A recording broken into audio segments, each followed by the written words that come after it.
Right now, he's at 30, 14, and 12.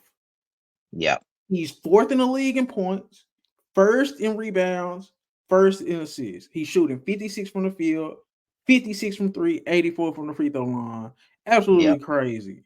This is the question. The only thing that's been on my mind because that OKC game and that Miami game was very impressive, even though Jimmy got hurt in the first quarter and I had him on a parlay. But Mhm. Jokic, I think because this basically like this. We had Jokic as a 1A, Giannis as a 1B, Luka as a 1C, just depending on what you think of it, and maybe Joel Embiid in there. Yeah. Has Jokic separated himself, and is it a gap? Because I personally think so. Hmm. Can I give you why I say he separated himself Yeah. and why I think it's a Let gap? me hear let me hear why, and I'll rebuttal if I disagree. Because I think Luka is up there and he has proper claim as being the best player in the league due to this fact. He's probably the scariest scorer, the scariest closer that we have in the league. Is that fair to say? I think that's fair. Giannis, he has a claim to being the best player in the league because he's probably the most dominant scorer and physical presence that we done had since Shaq. Is that fair to say? Yeah. I'm kind of leaving Embiid out, even though I kind of mentioned him. I'm kind of leaving him out. So those That's three, fine. That's okay for now. Jokic, I think what makes him kind of in that by himself, he can be dominant as a scorer like a Luka, and like he can close out games like Luka, but then he also dominates like physically like Giannis at times. He's still 7 feet and he still is a physical beast at times. Him getting 37 points Hmm. easily, him just mashing on Chet. Like literally, like, okay, I'm 7 feet, I'm gonna back you down. Physically, there's nothing you can do. I think he's the best of both worlds. And on top of that, he can facilitate. And on top of that, he's always there. Like he Yeah. always has them towards the top of the Western Conference, and we know how tough the Western Conference is. He's the most reliable, durable, and best of both world superstar we have in the league. That's my case for Jokic. It's nothing he can't do. And defensively, he's so underrated now. He was doing stuff in that OKC game and that Miami game to where it's like he plays actual defense. That's my pitch. No, Jokic, best of everything. I'm gonna be honest. I really don't have much of a rebuttal to that. The game speaks for itself. I said it. I was looked at crazy when I said I think Jokic is probably one of the top five passers of all time, and I still kind of believe that. I know there's been a lot of great passers in this league. I think Jokic is one of them of all time. Dude is insane playmaking wise, and then he asserts his dominance on you in the paint, and he don't mind stepping out and hitting threes on you now. Who's some of the best passes you done seen? Like, give me like a short list of the greatest passes that you've seen. That I seen, I like a lot of what Jason Kidd used to do. Steve Mhm. Nash, Rondo, obviously you can throw Chris Paul in there, LeBron. Uh, just off the top of my head right now, flashy pass, you can throw Jason Williams in there. Okay, so that list. Now, where does Jokic fit amongst those guys? Mm. I I'm got gonna just him. keep it a bug. Nash first. I got Nash first. I Greatest don't passer blame I've you. ever seen. I don't blame you. That boy Nash was crazy. I may put Jason Kidd above Jokic too, just because I really like watching Jason Kidd and seeing the type of passes he used to throw. LeBron's cool, but I think Jokic can do everything LeBron can do. I probably have him over him. Rondo's a technician when it comes to making passes, facilitating out there, but I probably lean Jokic on that one. So Chris Paul, of course, he always solid, but I'm gonna put him below Jokic too. I probably got him third. Well, that's fair. That's about where I got him. I probably Okay. yeah. I have Nash, Kid, Jokic, uh, Chris Paul, Rondo, LeBron. Yeah. All right. Yeah. Ain't nothing wrong with that. Shoot, that man. Nah, that's why I'm saying. I think Jokic, he sees the game and he don't even have to have the ball in his hands a ton to even do damage to you. You could you could have Jamal Murray feed him in the post. He either knows he's throwing that to the corner to Gordon, he's throwing the lob, or he's throwing the lob to maybe MPJ or somebody, or he's feeding. Like he already knows what he's gonna do, or he'll catch it, assert his will, and put you in the basket. It's like, how do you guard this? You need threes. He'll step back. He'll run the pick and roll if he has to, and just hit a three. Like he doesn't mind having the ball in his hands, but he doesn't need the ball in his hands to dominate Mm-hmm. as well. It's just I don't know, bro. It's like when you watch him and it's consistent. It's not even just like, oh, he'd have had a great game this week. He's had a great game every game this week. Like one is, of course, is gonna be bigger than the others, but it's like he Yeah, consistently has great games. Like his worst game probably will be a good game. Like it was yeah, just a good Jokic game.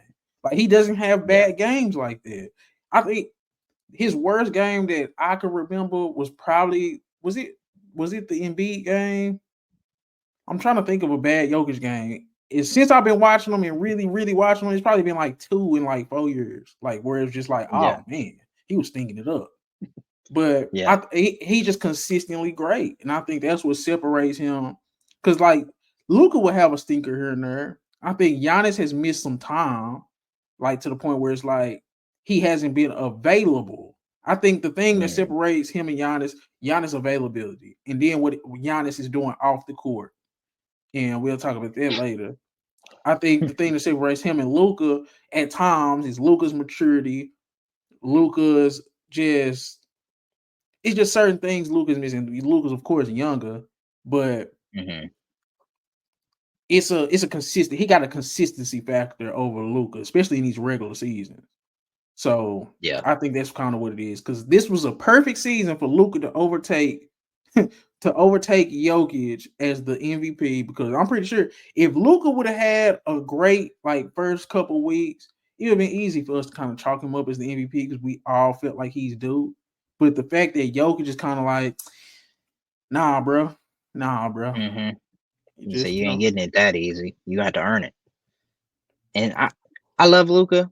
Kyrie's been better than him this season so far, and that's okay for my Mavericks. But for Luca personally, if he wants the MVP, he's not going to get it when Kyrie's doing that. Mavericks not even in the play-in right now, according to the standards. It's not okay for the Mavericks. I'm sorry, it's not a Luka segment, but I'm just saying.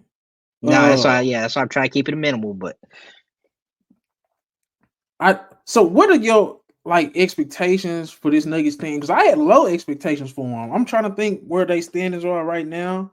Like mm, Jokic is just so good. It's to the point where we're gonna have to keep expectations on them. Like it. Let me make sure where they at. So I well, think like they was like 4. yeah, they Make were sure. low for a bit at the beginning, but they've turned it around pretty Oh, quickly. they're 4. Yeah, they turned it around pretty quickly. They got a big win yesterday against the Mavericks. Um, I mean, the expectations remain the same for the Nuggets. I mean, they should be back to being a contender. Um, people were saying, "Oh, let's duck the Nuggets." Last year in the playoffs, Anthony Edwards went head to head with them, and came out on top. But not too many teams gonna still want to see Jokic in them like that. They could easily get a Western Conference Finals with no problem You if they think have so? all their pieces together. Yeah, they have all their pieces together. They have that core five.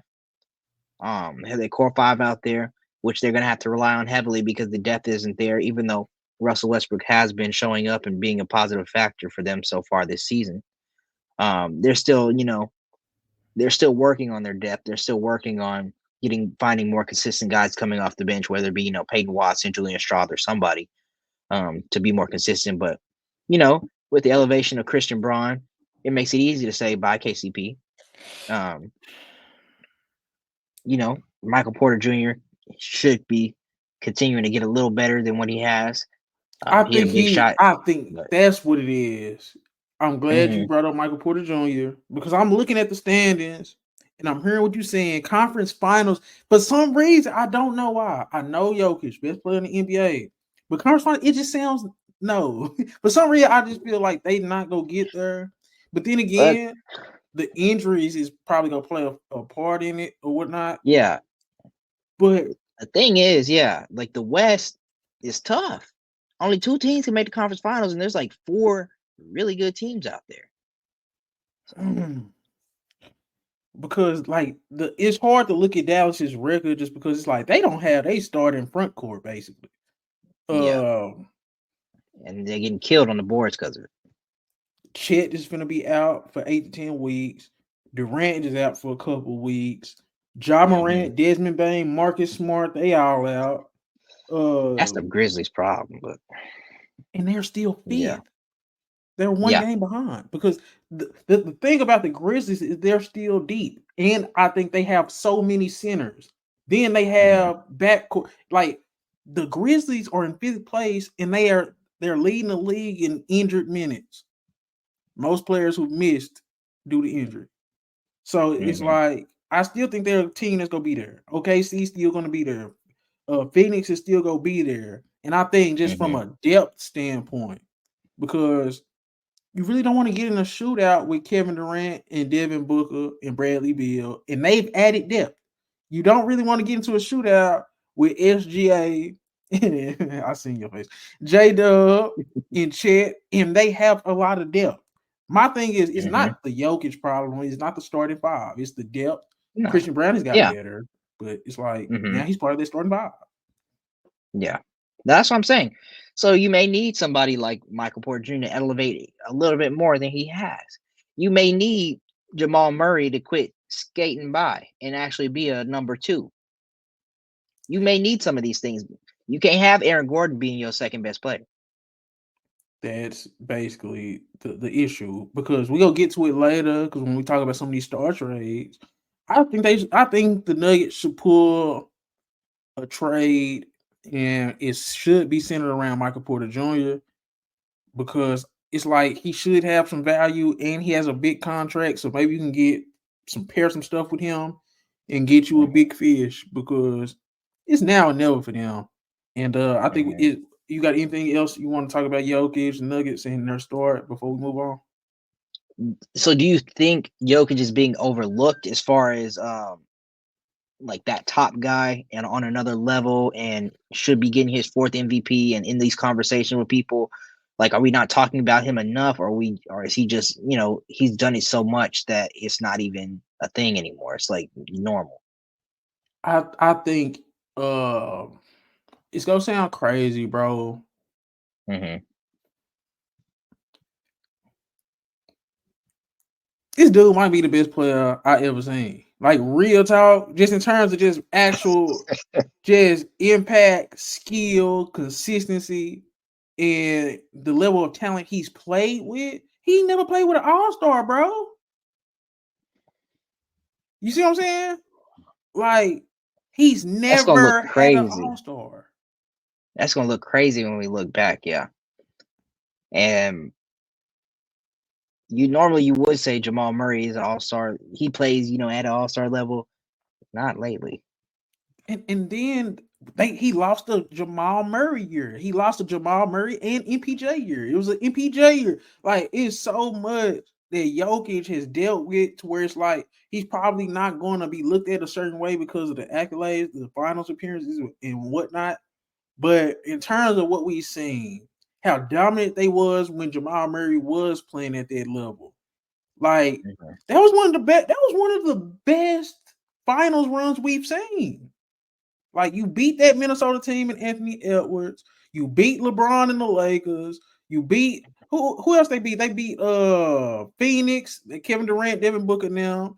Then they beat the Miami Heat. Well, that was a little, you know what I'm saying? Like it would have been better if it would It's have been not their Boston. fault. But Yeah, it's whatever. not their fault. That Western Conference run in itself was one of the great runs we've seen. I think they lost how many games? Two or three games, that whole run. Like it was a great run, bro. Yeah, it was a great run. And So so, yeah, it this is the thing, like, yeah, I used to say, yeah, he's overlooked, for basically. Sorry. no, no, yeah, my bad. Yeah, get that. Like, I used to say, when Luka has a team, he can make the conference finals. I think that sort of applies to Jokic. Last year was a bit of an anomaly, but I say if Jokic ever has his team, he could probably make the finals, just like Yes. LeBron used to do. Just like Yes. LeBron used to do. I think he's And floating in when that you're area. that, You're right.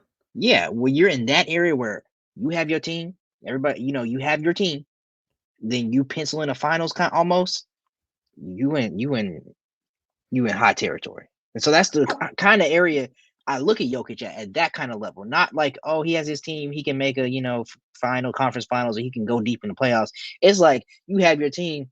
I'm looking at the finals for you, unless something crazy happens.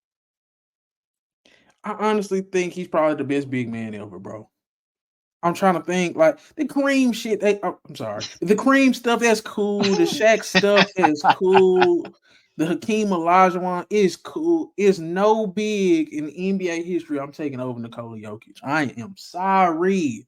It's like the floor raising, the ceiling raising. Nikola Jokic, pound for pound, is better than them dudes in basketball, bro. Like he's kind of right there with Tim Duncan. You see, I didn't mention him just because it's like he's like Tim Duncan with that two-way ability, the consistency. But man, just me keeping the buck, I take his ass over Tim Duncan too. Like it's just, I'm sorry, it sounds crazy, but you asked me if I thought he's never played with an all-star, bro. His teams that he's made to the playoffs, he's having Will Barton, Monte Morris, like bro, like this man is amazing, man. So you ask me, do I feel like he's underrated? Not just in this era, but I think of all time, he will go be one of the most underrated great players, along with Hakeem Olajuwon. I think he's, in my opinion, the greatest big ever, bro. Found some shit I love to do, so I can live comfortable. Searching for a peace of mind, need that when it's time to rhyme. Perfect in every line, any chance I get, and I know it takes time, but I would never quit.